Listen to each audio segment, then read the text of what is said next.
আসসালামু আলাইকুম এভরিওয়ান, কেমন আছেন সবাই? আশা করি সবাই ভালো আছেন। আমি এসকে রিমন, আমি শেখ ভাই পেজ থেকে চলে আসলাম নতুন একটি ভিডিও নিয়ে। আমি এখন আছি নাইম এন্টারপ্রাইজ এবং তৌফিক এন্টারপ্রাইজ সামনে। এত পরিমাণে পানি, এই যে দেখেন সকাল থেকে হালকা বৃষ্টি হয়েছে, আর হালকা বৃষ্টি হওয়ার কারণে এখানে প্রচুর পরিমাণে এই যে পানি জমেছে। গতকালকে আপনারা আমার একটা ভিডিও দেখছিলেন, আমি এই রাস্তা দিয়ে বাইক চালিয়ে ভিডিও করছিলাম এবং বলছিলাম সাতক্ষীরা সরকারি কলেজ মাঠে বটতলায় যাব। তো আজকেও চলে আসলাম, কিন্তু গতকালকে এত বেশি পরিমাণে পানি ছিল না। তো আজকে দেখেন, আজকে কিন্তু অনেক বেশি পরিমাণে পানি। আর এই যে আমি কিন্তু এই যে পানিতে নামতেছি, নামার একটা কারণ আছে, আমি আপনাদেরকে দেখাবো এখানে কতটা বেশি পরিমাণে এই যে পানি আছে। তো এখানে এই যে ভাইয়েরা যাচ্ছে, এই যে দেখেন সবাই এখানে যাচ্ছে। এখানে কিন্তু খুব অসুবিধা হয় বর্ষাকালে, আর এখানে কিন্তু পানি সরার কোনো ব্যবস্থা নাই, এখানে মানে ড্রেনের কোনো সুবিধা নাই। আর এই রাস্তাটা কিন্তু অনেক গুরুত্বপূর্ণ একটা রাস্তা, এই রাস্তা দিয়ে সবসময় মানুষ চলাচল করে।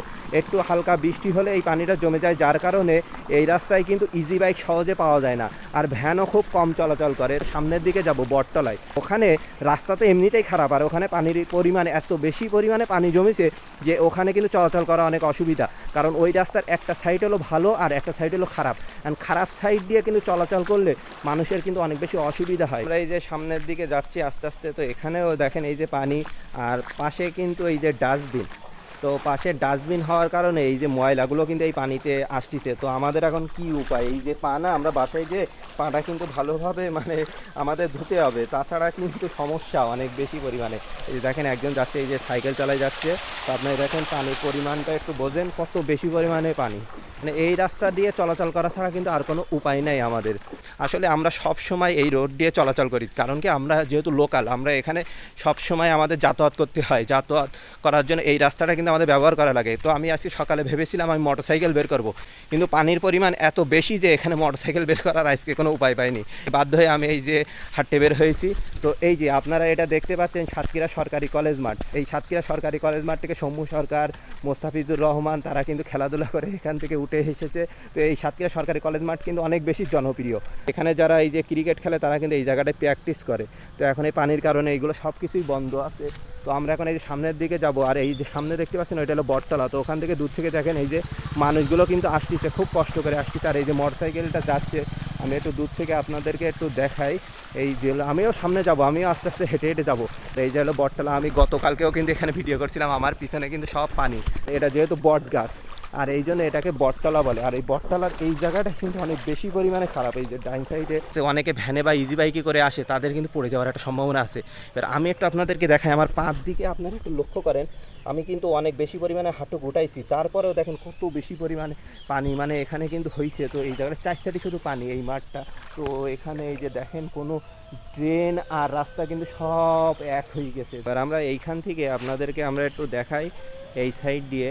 তো আপনাদেরকে আমরা জাস্ট একটু দেখাই, আপনারা দেখেন। আপনারা যদি এই সাইড বরাবর যান তাহলে আপনারা হলো পোস্ট অফিস মোড় পেয়ে যাবেন, আর যদি আপনারা এই সাইডে যান তাহলে আপনারা এই যে সামনে পল্লীমঙ্গল স্কুল, তারপরে হলো হাটখোলা। তো এখন আমরা হলো এই সাইডের দিকে যাব। এই সাইডের কিন্তু রাস্তাটা কিন্তু কাজ চলতিছে, রাস্তার দুই সাইডে কিন্তু খোঁড়া, কিন্তু রাস্তার সাথে পানি এত বেশি পরিমাণে একাকার হয়ে গেছে যে এখন আমাদের মাছ, এই যে চাচা হাসতেছে, মাছ দিয়ে যাওয়া ছাড়া কোনো উপায় নেই। এখন আপনি বলতে পারেন ভাই আপনি এক সাইড দিয়ে যান, না সাইড দিয়ে যাওয়া যাবে না। কারণটা কি, এইখানে কিন্তু অনেক বেশি গর্ত।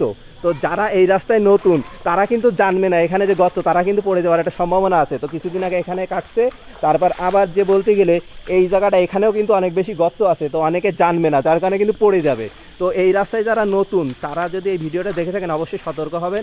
তো রাস্তার অবস্থা খুবই খারাপ, মানে যাওয়ার মতো পরিবেশ নেই। তো আমরা কিছুটা সামনে যাব, কিন্তু আমরা এই যে মাঝখান দিয়ে আমাদের যাওয়া লাগবে, তাছাড়া কোনো উপায় নেই আমাদের। তো দেখেন যারা কিন্তু আসতেছে তারা কিন্তু সবাই মাঝখান দিয়ে আসতেছে, কারণ তারা সবসময় যাতায়াত করে। তো এই যে দেখেন সাইকেলের দেখেন এখানে অবস্থা। তো মোটর সাইকেলও আমি একটা আপনাদেরকে দেখাই, সবাই মাঝখান দিয়ে যাচ্ছে।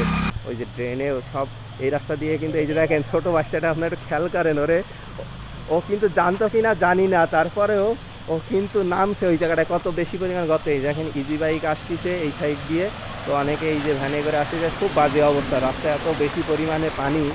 এখানে পল্লীমঙ্গল স্কুল কিন্তু সামনে এই জায়গাটায়। তো এখানে এই যে ছিল মোটামুটি।